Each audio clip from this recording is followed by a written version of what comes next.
Welcome to Nithya's channel. இன்றைக்கி சிக்கனை வச்சு ஒரு டிஃப்ரெண்ட்டான டிஷ் தயார் பண்ண போகிறாங்க. அதுக்கு பேர் வந்து ரேஷ்மி சிக்கன். இது வந்து சப்பாத்திக்கெல்லாம் சூப்பராக இருக்கும். சிக்கன் வந்து ஒரு 3/4 கிலோ எடுத்திருக்கோம். இதை வந்து க்ளீன் பண்ணி வாஷ் பண்ணியாச்சு. தண்ணி இல்லாமல் சிக்கன் மட்டும் எடுத்து வச்சுருக்கோம்.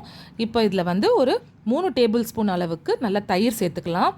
சேர்த்துட்டு கூடவே காரத்துக்கு ரெட் சில்லி பவுடர் இல்லை காஷ்மீரி ரெட் சில்லி பவுடர் ஏதோ ஒன்று சேர்த்துக்கலாம். காரத்துக்கு ஏற்ற மாதிரி சேர்த்துக்கோங்க. நான் ஒரு 1 டேபிள் ஸ்பூன் அளவு சேர்த்துக்கிறேன். கூடவே தனியா பொடி 1 டேபிள் ஸ்பூன் அளவுக்கு சேர்த்துக்கலாம். அடுத்தது ஒரு 2 பச்சை மிளகாவை பொடியாக கட் பண்ணி அதையும் சேர்த்துக்கிறோம்.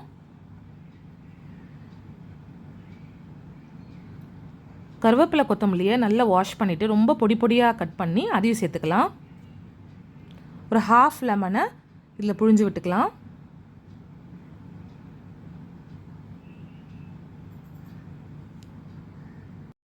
அடுத்தது 1 டேபிள் ஸ்பூன் அளவுக்கு இஞ்சி பூண்டு விழுது சேர்த்துக்கலாம்.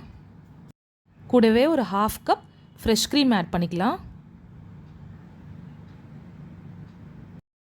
ஆட் பண்ணிவிட்டு ஒரு 1/4 ஸ்பூன் மஞ்சள் பொடி, இந்த சிக்கனுக்கு தேவையான அளவுக்கு சால்ட் சேர்த்துட்டு எல்லாத்தையும் நம்ம நல்லா மிக்ஸ் பண்ணி வைக்கலாம். எல்லாத்தையும் நல்லா மிக்ஸ் பண்ணலாம். இப்போ சிக்கனோட மிக்ஸ் பண்ணிவிட்டு ஊற வைக்க போகிறோம். நம்ம மசாலா வந்து நல்லா சிக்கனில் கோட்டார மாதிரி நல்லா இதை பசஞ்சு வச்சாச்சு. பாருங்கள், ஒரு பீஸ்லையுமே எல்லா மசாலாவும் நல்லா கோட்டாயிருக்கு. இப்போ இதை நம்ம ஊற வைக்க போகிறோம். இப்போது அந்த சிக்கனுக்கு நடுவில் ஒரு சின்ன கப் வச்சுட்டு அதுக்குள்ளே அடுப்பு கறியை வந்து நெருப்பாக்கி அதுக்குள்ளே வச்சுருக்கோம். அதில் 2 ட்ராப் நெய் சேர்த்துட்டோன்னா நல்ல புகை வரும். அந்த புகை வந்து சிக்கனுக்குள்ளே படுற மாதிரி தட்டு போட்டு மூடிடணும். சிக்கனை வந்து 1/2 அன் ஹவர் அந்த ஸ்மோக்கோட ஊற வச்சிடணும். இப்போ அதுக்கு நடுவில் வந்து நம்ம ஒரு பேனை ஸ்டவ்வில் வச்சுட்டு ஒரு பெரிய சைஸ் வெங்காயத்தை நல்லா பொடியாக கட் பண்ணி எண்ணெயில் நல்லா வதக்கிக்கலாம். நல்லா வதங்கினதுக்கப்புறமா ஒரு 10 முந்திரியும் போட்டு வதக்கிக்கிறோம். நல்லா வதங்கிடுச்சு பாருங்கள். இப்போ வந்து இதை நல்லா ஆற வச்சுட்டு மிக்சியில் போட்டு நல்லா மசியாக அரைச்சி எடுத்துக்கணும். இப்போ சிக்கன் செய்கிறதுக்காக ஒரு பேனை வந்து ஸ்டவ்வில் வச்சாச்சு. ஒரு 2 குழிக்கரண்டி எண்ணெய் சேர்த்து எண்ணெய் காஞ்சதுக்கப்புறம் 2 பட்டை, 2 லவங்கப்பூ, 3 ஏலக்காய் சேர்த்தாச்சு. நல்லா பொரிஞ்சதுக்கப்புறம் நம்ம மிக்சியில் அரைச்சி வச்சுருக்க அந்த விழுதை இதில் சேர்த்துக்கிறோம். இந்த பேஸ்ட்டை வந்து நல்லா அந்த ஆயிலில் வதக்கணும். நல்லா கலர் சேஞ்ச் ஆகிற வரைக்கும் வதங்கணும். இது வந்து இந்த ஆனியனும் முந்திரியும் நம்ம வதக்கி அரைச்சோல்ல அந்த பேஸ்ட் தான் இது. நல்லா வதங்கிடுச்சு. இப்போ வந்து நம்ம அடுப்பு கறி போட்டு நல்லா ஊற வச்சுருந்தோம்ல அந்த சிக்கனை எடுத்து இந்த மசாலாலேயே போட்டு நம்ம நல்லா மிக்ஸ் பண்ண போகிறோம்.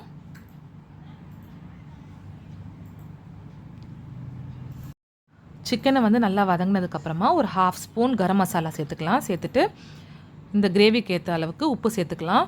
சேர்த்துட்டு இது நல்லா மிக்ஸ் பண்ணி விட்டுடலாம். அடுத்து சிக்கனுக்கு தேவையான அளவுக்கு தண்ணி சேர்த்துக்கலாம். ஒரு டம்ளர் அளவுக்கு சேர்த்துக்கலாம் தண்ணி. சேர்த்து ஒரு 10 நிமிஷம் நல்லா இதை கொதிக்க வைக்கலாம்.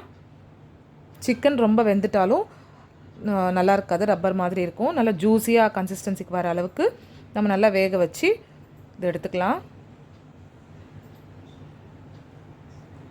பாருங்கள், ஒரு 10 நிமிஷம் கழித்து பார்த்தீங்கன்னா நல்லா தண்ணியெலாம் சுண்டிடுச்சு. சிக்கன் நல்லா வெந்துருச்சு. பார்க்கவே சூப்பராக இருக்குது. இப்போ வந்து கஸ்தூரி மேத்தி கொஞ்சம் எடுத்து நல்லா க்ரஷ் பண்ணி சேர்த்துக்கலாம். சேர்த்துட்டு இது நல்லா மிக்ஸ் பண்ணி விட்டுக்கலாம். இப்போ பாருங்கள், ரேஷ்மி சிக்கன் சூப்பராக ரெடி ஆகிடுச்சு. இது தோசை, சப்பாத்தி, பூரி எல்லாத்துக்கூடையும் சூப்பராக இருக்கும். இல்லை ரசம் சாதத்துக்கு சாப்பிட்டா கூட சூப்பராக இருக்கும். கண்டிப்பாக ட்ரை பண்ணி பாருங்கள். உங்கள் கமெண்ட்ஸையும் சொல்லுங்கள். நான் செஞ்ச இந்த ரேஷ்மி சிக்கன் உங்களுக்கு பிடிச்சிருந்ததுன்னா லைக் பண்ணுங்கள், ஷேர் பண்ணுங்கள், கமெண்ட் பண்ணுங்கள். இது வரைக்கும் நித்யாஸ் சேனலை சப்ஸ்கிரைப் பண்ணலைன்னா சப்ஸ்கிரைப் பண்ணிக்கோங்க. கூடவே இந்த பெல் ஐக்கானையும் ப்ரெஸ் பண்ணிக்கோங்க. பாய்.